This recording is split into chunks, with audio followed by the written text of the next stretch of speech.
Halo semuanya, di sini saya akan menjelaskan tentang kedudukan SIG dalam sistem kesehatan.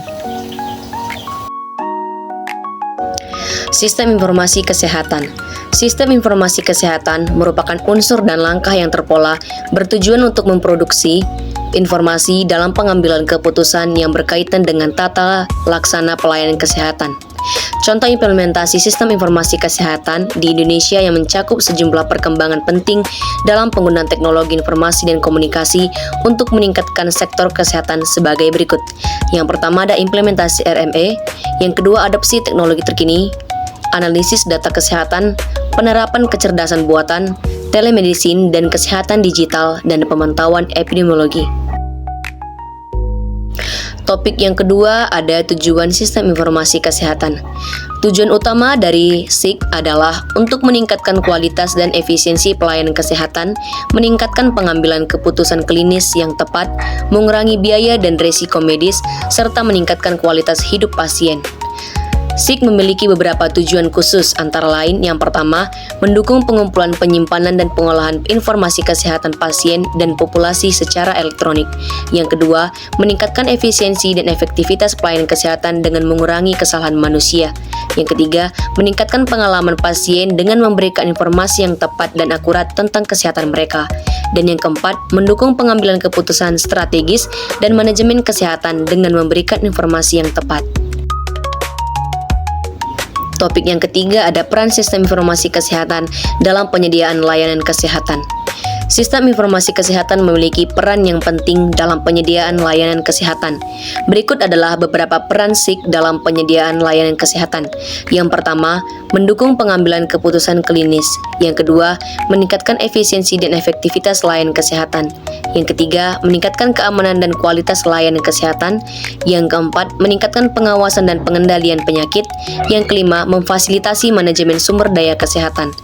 Dengan adanya SIG, penyedia layanan kesehatan dapat meningkatkan kualitas layanan kesehatan yang diberikan kepada pasien dan mengoptimalkan penggunaan sumber daya kesehatan secara keseluruhan. 1. Peningkatan pelayanan dan keselamatan pasien. 2. Analisis kerja. 3. Mitigasi kesalahan medis. 4. Peningkatan kepuasan pasien. 5. Pemantauan pasien jarak jauh. Selanjutnya, kedudukan sistem informasi kesehatan dalam sistem kesehatan. 6 komponen sistem kesehatan tersebut adalah 1. Pelaksanaan pelayanan kesehatan. 2. Medical product vaccines and technologies. Yang ketiga ada tenaga medis. Keempat, sistem pembiayaan kesehatan. 5. Sistem informasi kesehatan. 6. Kepemimpinan dan pemerintahan. Sistem kesehatan nasional terdiri dari 7 subsistem, yaitu 1. Upaya kesehatan. 2. Penelitian dan pembangunan kesehatan. 3. Pembiayaan kesehatan. 4. Sumber daya manusia kesehatan. 5. Sediaan farmasi, alat kesehatan dan makanan. 6. Manajemen informasi dan regulasi kesehatan. 7. Pemberdayaan masyarakat. Keterkaitan SIG dengan telemedicine yaitu 1. Peningkatan aksesibilitas dan koordinasi data. 2. Konsultasi jarak jauh. 3. Pemantauan pasien. 4. Pemanfaatan kecerdasan buatan dalam pengambilan keputusan. 5. Kebijakan dan peraturan. 6. Tantangan pada privasi dan keamanan data. 7. Infrastruktur teknologi relevan. 8. Edukasi terhadap pasien. Keterkaitan SIG dengan e-health yaitu e-health merupakan aplikasi layanan kesehatan dan pemberian informasi kesehatan yang dikirimkan melalui jaringan internet dan teknologi terkait. Tantangan dalam sistem informasi kesehatan. Tantangan dalam implementasi sistem informasi kesehatan atau SIG bisa beragam dan seringkali memerlukan solusi yang berbeda-beda di setiap organisasi kesehatan. Namun, beberapa tantangan umum yang mungkin dihadapi dalam implementasi SIG adalah 1. Keterbatasan sumber daya manusia, teknologi, dan keuangan. 2. Kurangnya keterampilan dan pengetahuan teknis. 3. Masalah kepenuhan dan privasi. 4. Integrasi dengan sistem yang sudah ada. 5. Tantangan budaya. Selanjutnya kita masuk pada kasus yang pertama. Sebuah kota besar menghadapi masalah dalam pengolahan data kesehatan. Data pasien di rumah sakit, puskesmas, dan klinik swasta masih terpisah dan tidak terintegrasi.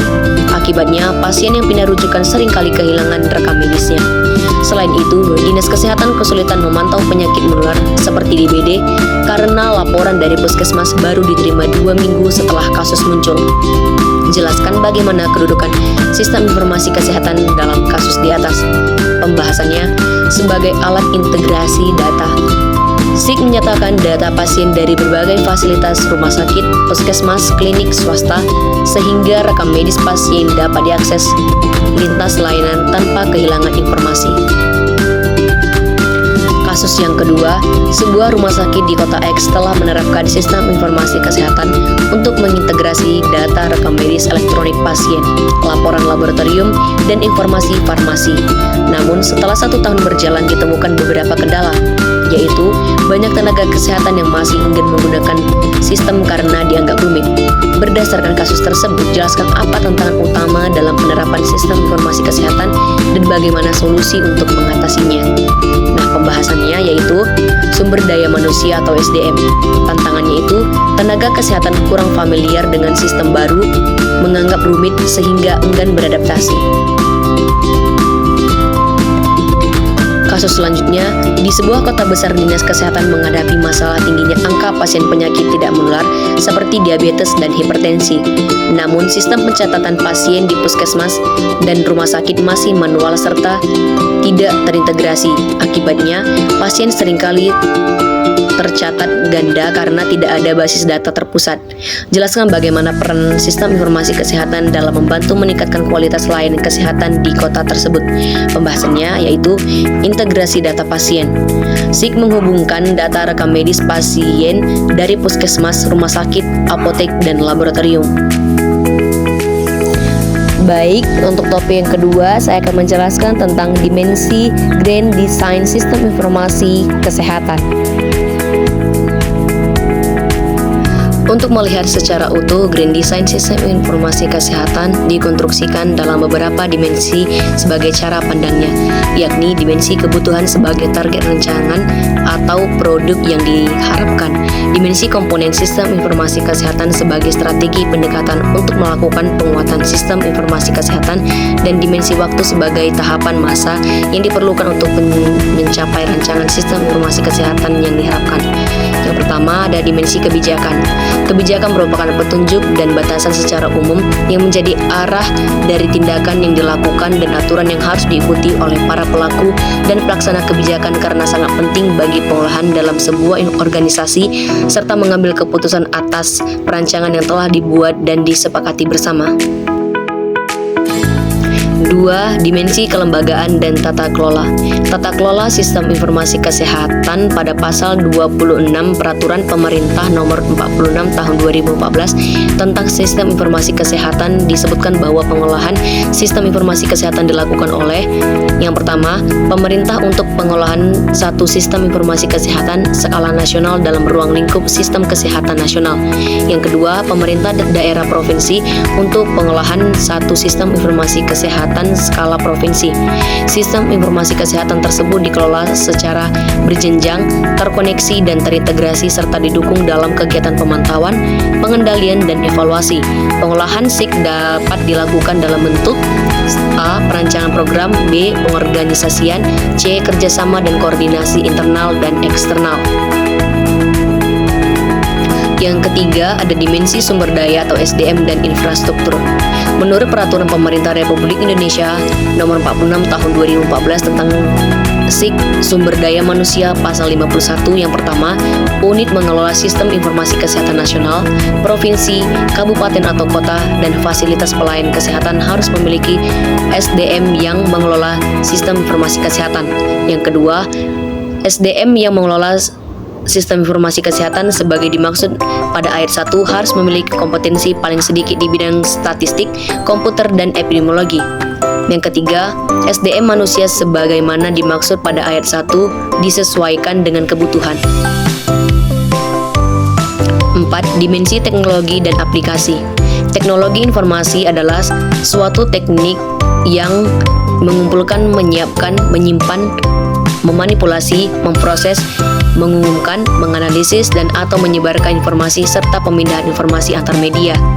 Beberapa sistem informasi untuk pelayanan kesehatan individu telah dikembangkan baik oleh Kementerian Kesehatan atau SIMDA generik, SIMSGORS, SIHA, SID, SIM Surveillance, BPJS maupun industri atau SIMPUS, SIMRS, SIM klinik yang berpotensi untuk mempercepat adopsi sistem informasi pada pelayanan kesehatan.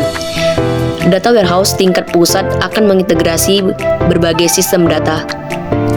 Visualisasi informasi kesehatan di tingkat pusat sudah dapat diakses melalui berbagai aplikasi Komdat, aplikasi SPM, e-logistik, SIRS online, sistem kewaspadaan dini, dan respons dan lainnya. Yang kelima, dimensi data dan informasi.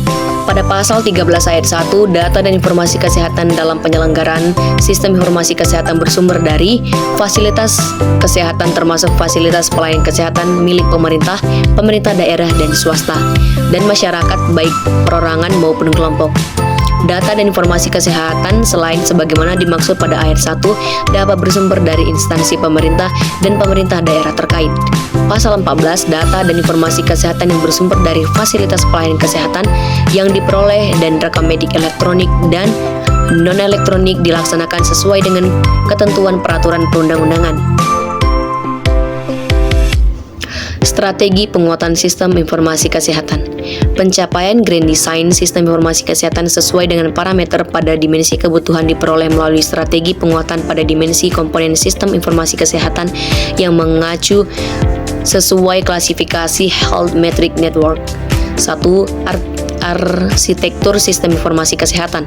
Penguatan sistem informasi kesehatan dilakukan dengan mengembangkan model sistem informasi kesehatan nasional yaitu SIK yang terintegrasi. 2. Tata kelola sistem informasi kesehatan. Pada pasal 26 Peraturan Pemerintah Nomor 46 Tahun 2014 tentang SIK disebutkan bahwa pengolahan sistem informasi dilakukan oleh pemerintah untuk mengelola suatu sistem informasi kesehatan skala nasional dalam ruang lingkup sistem kesehatan nasional.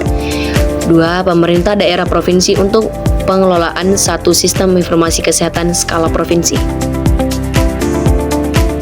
Di sini saya sudah menyediakan 3 kasus. Kasus yang pertama, sebuah rumah sakit daerah mulai mengembangkan rekam medis elektronik untuk mendukung integrasi data kesehatan dengan Dinas Kesehatan Provinsi. Namun dalam pelaksanaannya muncul kendala. Tidak ada kebijakan internal rumah sakit yang mewajibkan tenaga kesehatan menggunakan rekam medis elektronik. Sebagian dokter masih menggunakan catatan manual. Jelaskan bagaimana dimensi kebijakan dalam SIK berperan dalam kasus di atas. Pembahasannya, ketiadaan kebijakan internal membuat tenaga kesehatan tidak patuh menggunakan sistem elektronik. Tidak adanya SOP keamanan data menyebabkan ancaman terhadap kerahasiaan rekam medis, padahal hal ini diatur dalam regulasi kesehatan. Kasus yang kedua, sebuah rumah sakit daerah telah menerapkan rekam medis elektronik sebagai bagian dari SIK, namun dalam pelaksanaannya ditemukan beberapa kendala. Banyak tenaga administrasi yang masih kesulitan mengoperasikan sistem karena belum terbiasa dengan komputer. Berdasarkan kasus di atas, analisislah bagaimana dimensi SDM dan infrastruktur mempengaruhi keberhasilan pengolahan rekam medis elektronik.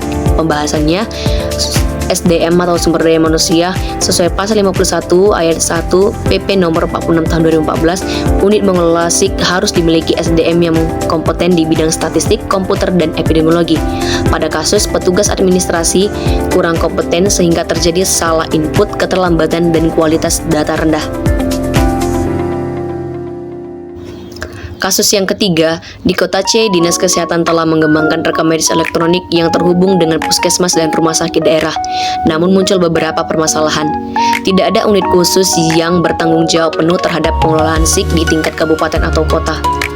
Berdasarkan kasus di atas, jelaskan bagaimana dimensi kelembagaan dan tata kelola dalam SIK berperan penting dalam mendukung keberhasilan rekam medis elektronik, serta apa solusi yang dapat dilakukan untuk mengatasi permasalahan tersebut. Pembahasannya, ketiadaan unit mengelola khusus atau menyebabkan SIK berjalan tanpa arah dan pengawasan yang jelas. Tumpang tindih tugas antar administrasi dan petugas medis memperlihatkan kelemahan struktur kelembagaan tersebut.